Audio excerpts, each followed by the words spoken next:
Hello everybody!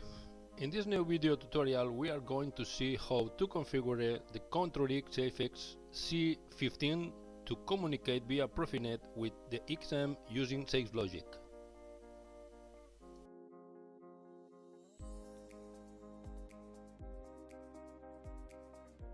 Hardware Safex C-15.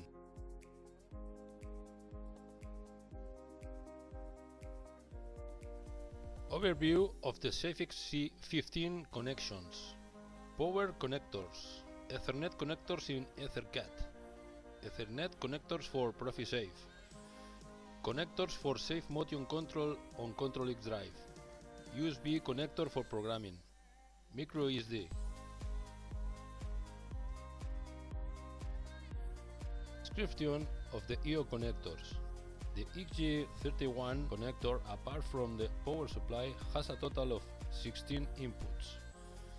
The XG32 connector are module outputs that can be used as pulses and relay activation. The XG33 connector has 16 outputs. In the XG34 we have other configurable outputs for pulses and different states.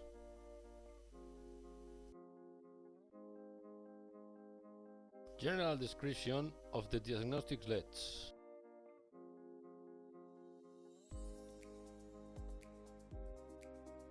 Description of the LED PF1 states. The correct state of the system will be displayed when the LED stays green and permanently lit. Description of the input-output LEDs and the safety status. This option will only be used if we use the ctrlX drive type access in the safe motion.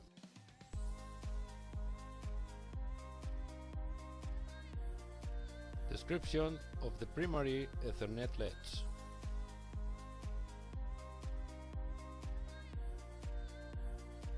Description of the secondary Ethernet LEDs.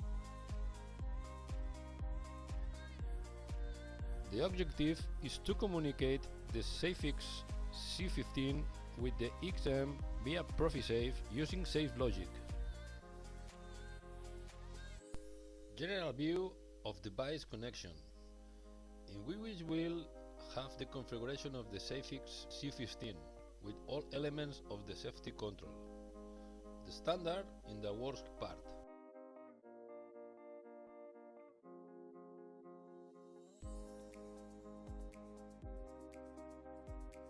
ctrlX Safety Engineering.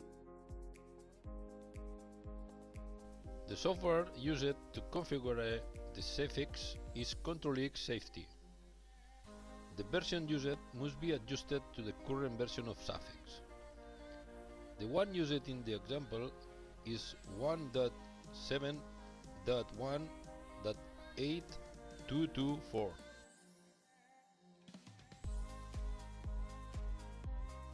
Main screen of the Safex configuration with the various elements available. Item settings, work area, message, element library, properties of the selected element.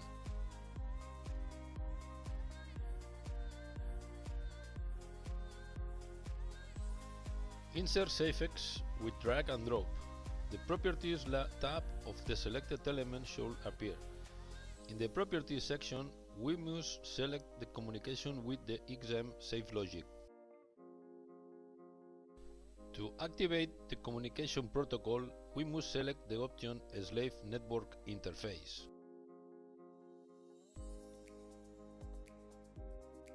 Then activate the secondary port XF30 and XF31 and the following options. Secondary interface on functional inputs, and in extended protocol select as Profisafe.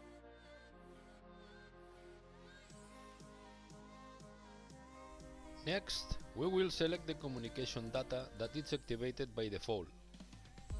96 bit for logic data input and output, and the 64 bits for the I/O data segment. we must also establish the slave number, which we later use in SafeLogic. It is important to select the 2.4 option instead of the default 2.6, as the latter is not yet operational. On this screen, we can see a generic configuration of the elements introduced in the example application. If we select any object, the properties screen should appear.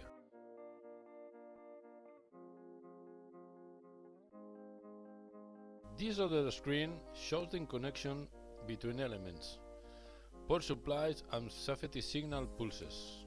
And as is the previous one, the properties of each of the elements should appear. In this other screen, we can see the assignments individually, used in the example, and that are connected to the safety modules used for communication with SafeLogic.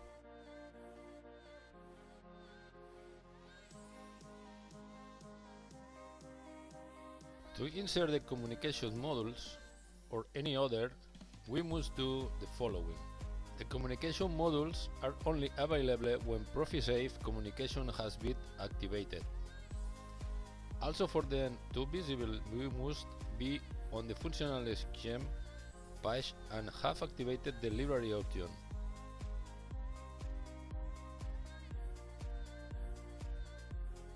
The number of inputs or outputs of the modules can be modified from the element property.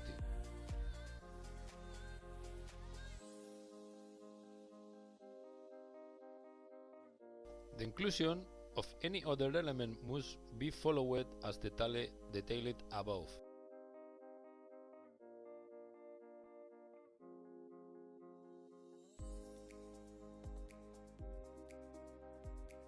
The example, we are going to insert an emergency stop. As such, we can access the properties and modify the condition of the element.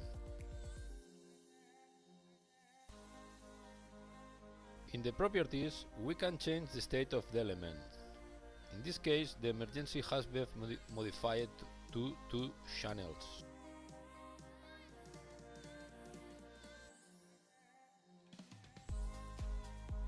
Once the emergency is inserted, we still have to do one thing. If we verify in the configuration, we will see that the emergency appears in red. We must open the functional scheme tab and we will see that a green arrow appears. If we now perform a drag and drop, from the green arrow we can drop the element on the sheet and we can then join the connection.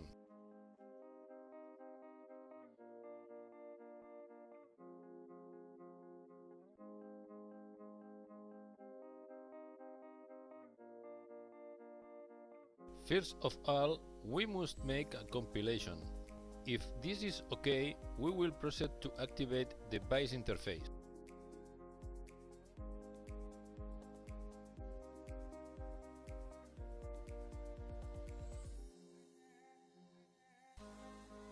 The option menu will appear, which includes the type of connection. With the Safex C-15, a connection can be made via Profinet. True to this, we shall load the configuration previously.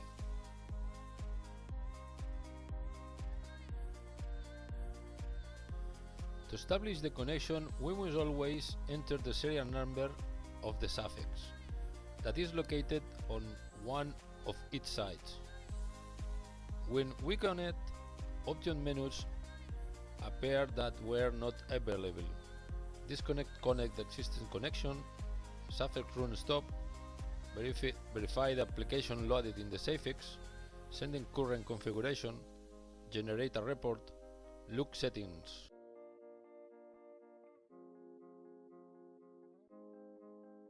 If we make the connection and the program is different, a warning message will appear. In the event that the program is different, we will activate Send Configuration. Then we can check the status of the program.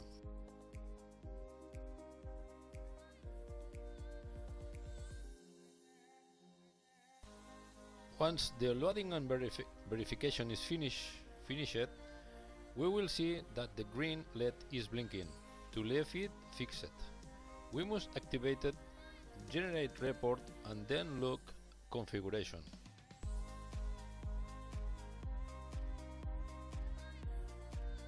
In order to see the status of the inputs, outputs, or other elements, we must be on the reading scheme or functional scheme screens. With the yellow color, the status of the inputs indicated that it is activated. On the other hand, if we access certain diagnostic screens, the current status of the elements will be not visible.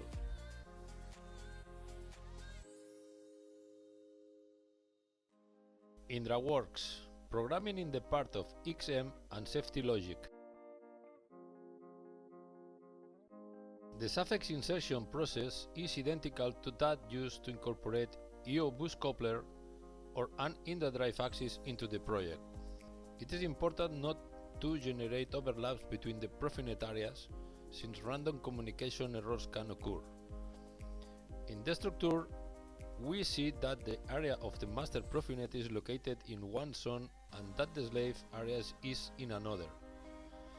As we have previously indicated, it is possible to access Safex from the Profinet area, although in this case we should change the PC configuration to be able to access it directly.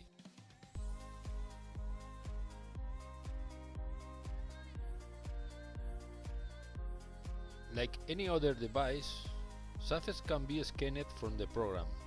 Usually it should appear in this way and with the IP required error message.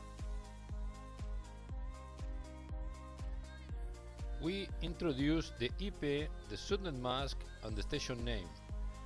Validation is done by activating set name and IP.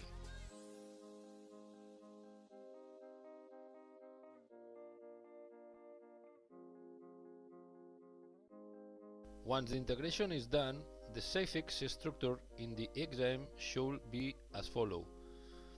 As we can see, the three structures that we had defined in Safex appears.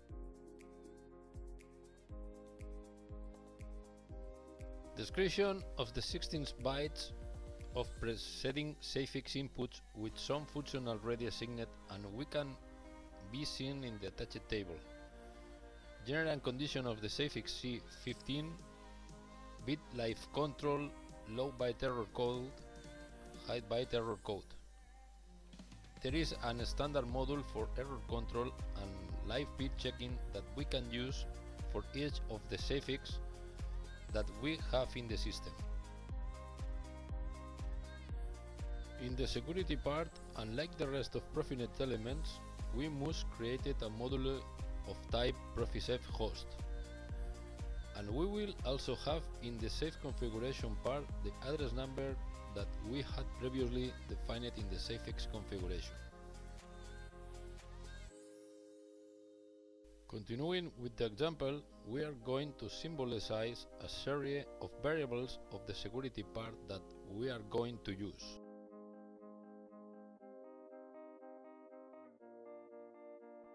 Example of assignment of safety inputs and outputs.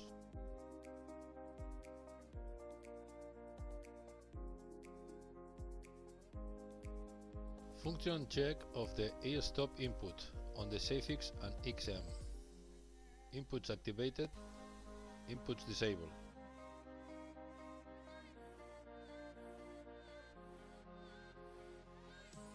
Example of control of an emergency stop in the XM, using the signals coming from the Safex. As these come individually, we group them in SF equivalent block, and this is linked to the SF emergency block stop. In this way, the signals are passed directly from Safex. Any error in the wiring generated a warning and the pertinent disconnection of the emergency. Obviously, this is just an example.